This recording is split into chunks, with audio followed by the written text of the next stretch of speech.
All right, next we're gonna kind of go one step further and get into some actual example problems, some actual math. I was gonna put up my green screen, but my green screen is actually getting claimed by my other cat. That's Theodore. So let's more formally introduce the idea of a secant line. So we had a picture of a secant line in the last video, right? This blue line is something we call a secant line. And it's just the line between 2 points. All right, pick 2 points on a graph of a function. The secant line is just the line that connects those 2 points. But we can give a slightly more formal definition if we want. And I don't like to usually be too formal, but we're going to get a little bit more formal in calculus. This definition. So the secant, often called the secant line, the secant to the function f of x through 2 points, a comma f of a, and x comma f of x, is the line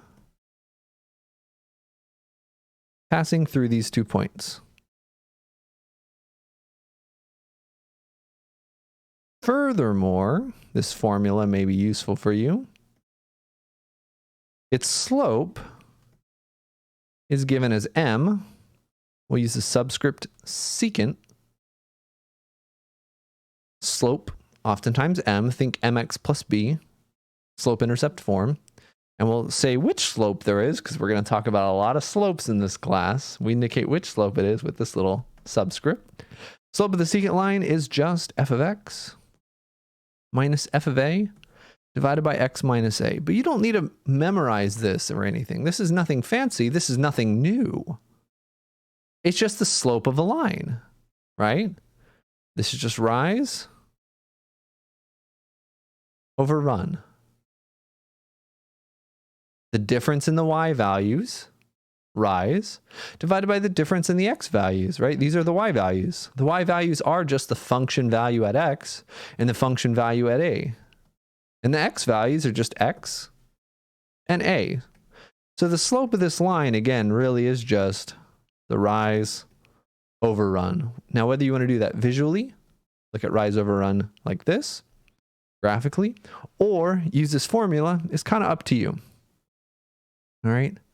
So now an interesting question arises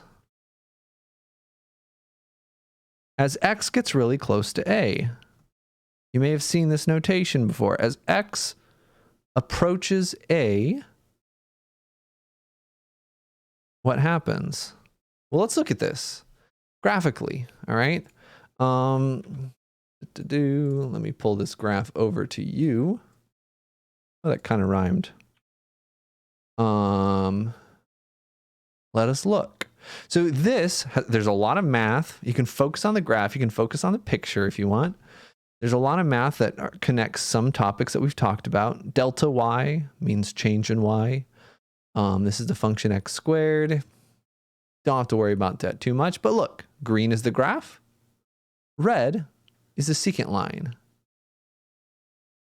Not the best choice of colors here, but now notice, like, we can drag this point, the secant line. This red line is just the line that connects 2 points. So we can have all sorts of secant lines. These are all secant lines. We can change things around, right? Just a whole bunch of secant lines. And in every secant line, there's the change in y, the rise, this purple line, over the change in x, this horizontal purple line. This change in x is our run. Okay, so we can make a bunch of secant lines. But remember, what we really care about in this class, remember, this is literally the second video of the class. What we really care about in this class is what is a slope at a single point? What's a slope right here? Well, we can get close by making this secant line have points that are closer together. As we bring these points closer together, we're getting less of an average and getting closer to the exact, something that we're going to call a tangent line. So as these lines get closer and closer, we're getting closer and closer to the actual slope of this function. Let's zoom in. Can I do that? I've never used this. Whoa, look at that. Oh, no, not like that. Disaster. Okay. So, you know, we can get closer and closer to the actual slope. And that's what we're going to be doing in this class. We're going to be doing that a lot more when we talk and introduce the concept of limits more formally. We've done a little bit with limits maybe. Then eventually these points get so close that we've basically got the tangent line. We basically know the slope of this function at this certain point. All right, and again, that slope is going to change depending on where we are. Big slope to the right, slope gets smaller, slope is negative, big negative slope. We'll talk about all of that in the future, but let's do an example. All right. And again, if you want some terms, if you want to tease a little calculus for the future, the slope of the tangent line is the slope of the function. You're going to hear that sentence like 30 times in these videos, every video probably. And then we call the slope something called f prime. We'll kind of write it like that. That's the slope of this function. But again, that's getting a little ahead of myself. That's in the future. Don't get too excited. We gotta slow down here, Jason. All right, let's do an example to use something of what we know about secant lines. Example 1. Estimate the slope of the tangent line. And again, we're not going to formally introduce this yet. But remember, the tangent line is the essentially the limit. Secant lines, as the points get close. Not going to do formal definition of tangent lines just yet. That's kind of what we're talking about. Wait, what the heck is this word? All right, it's slope now. Estimate the slope of the tangent line. I'm not fixing that. Estimate the slope of the tangent line. All right, I can't. Otherwise known as the rate of change. Slope, rate of change. These mean the same things. To this function. This function that we're going to talk about a lot in this class. F of x equals x squared at x equals 1. All right, we're going to do this. There's no period here. We're going to do this by finding the slopes of secant lines.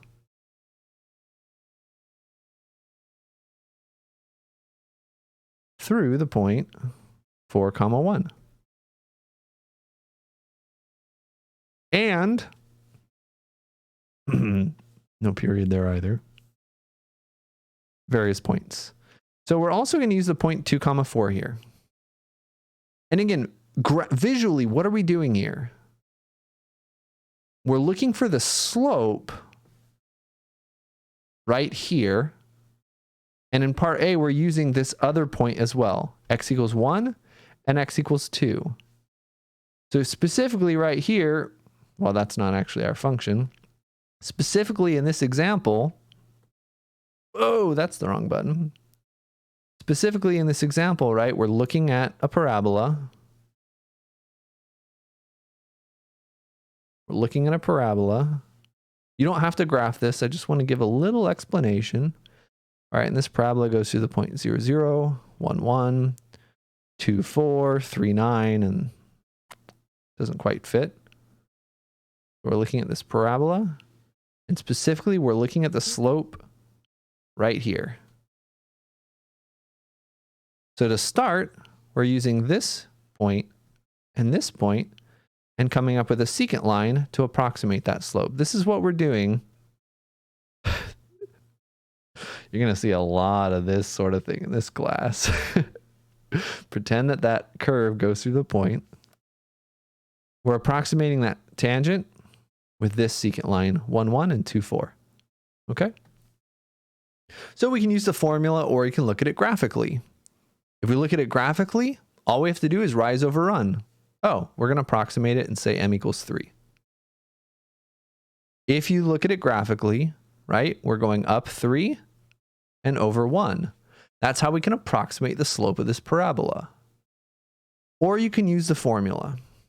The formula says that the slope of a secant line is, did we use a or x first? We used x first. F of x minus the function value at a divided by x minus a. So all we need to do to use this formula is identify what everything is. Okay? And you might you might think that this is x. You might think that because it literally says x equals 1. But especially calculus is going to have a couple things that are a little odd. One of them is that if we're saying at a point, a lot of times that point is x equals a. So the a is the 1. So here, a is going to be that 1. And then this 4 over here, that's going to be our x. So watch out for that a little bit. Don't worry too much about it in this video. It's just going to come up later when we do talk more about tangent lines, values of a and stuff like that. But again, you can also just do it graphically, and you can jump to the answer of 3 quite quickly graphically if you're comfortable with lines. All right. Or we can use a formula. So f of 4, what is the function value when the input is 4, minus the function value when the input's 1, divided by x equals 4 minus a, which is 1. Whoa, sorry. What did I write down?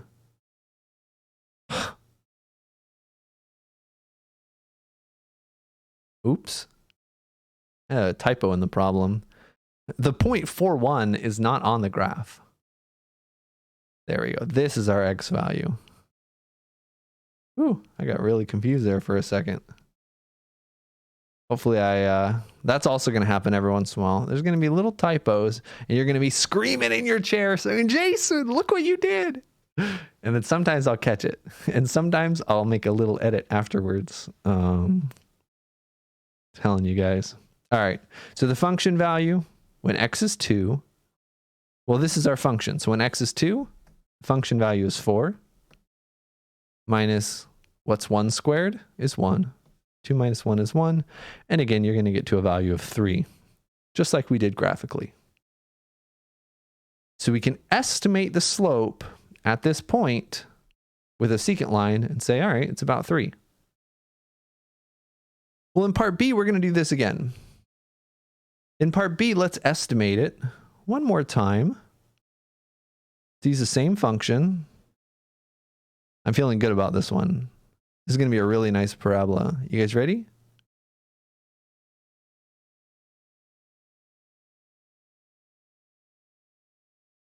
This is going to be a really good one. You guys ready? All right, kind of closer. So let's do part B. Part B is asking us to do the same thing, approximate the slope of the tangent by looking at the slope of the secant, but now we're using the point 1.5, comma 9/4. I guess 2 1/4. Okay, so again, we're still looking at the slope at this line, or at this point. But now we're going to approximate it at when x is equal to 1.5, which is right here. So now we're approximating it with this secant line. Notice these points are closer together. So the closer together our points are for our secant line, the better the approximation in general that we should get for our tangent line. So we should expect this slope to be closer to the actual slope of the function, which we haven't talked about how to calculate that yet. All right, we can just do the same thing. Again, the slope of the secant line is f of x minus f of a, all over x minus a.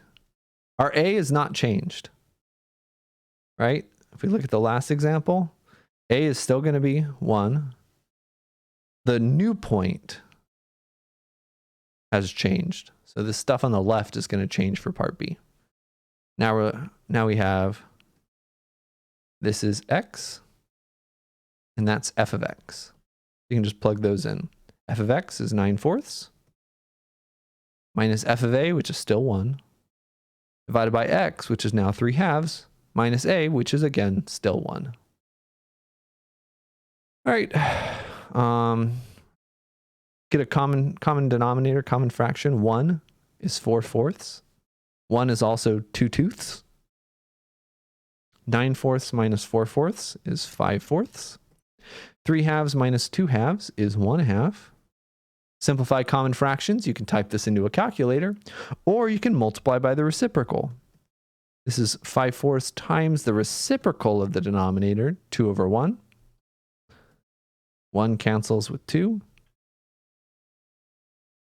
2 cancels with 4 like this. And we should just be left with 5/2. Oh, let's use the same color, shall we? Should just be left with 5/2 as our approximation for our slope, or about 2.5. So in our first example, part A, we estimated the slope was 3. In the second one, we brought the points together closer in our secant line. Now we're estimating that the slope is 2.5. All right, we said 5/2, that's 2.5. All right, and look at these lines. These lines are similar in slope. Turns out the actual slope at this point is 2. But we won't talk about how to find that until later. All right. So there is a set of homework problems to do after this. You may wish to check the last video of this section, the selected homework problems video, because the idea here for these homework assignments is I don't want them to just be copying the videos. I want you to have to apply what you learn in the videos, so they're not always going to look the same as these lecture videos. That's intended. That's part of the process of taking what you learned here, what you hopefully learned here, and applying it to something else. But I'm always willing to talk about it. And again, I make videos showing how to do some of those problems as well. Okay. So if you have any questions, don't hesitate to reach out, send me an email, message me on Canvas, show up to student hours, whatever. Yeah, get started going on those homework problems and let me know how it goes. All right. I couldn't find my mouse. Now is actually goodbye.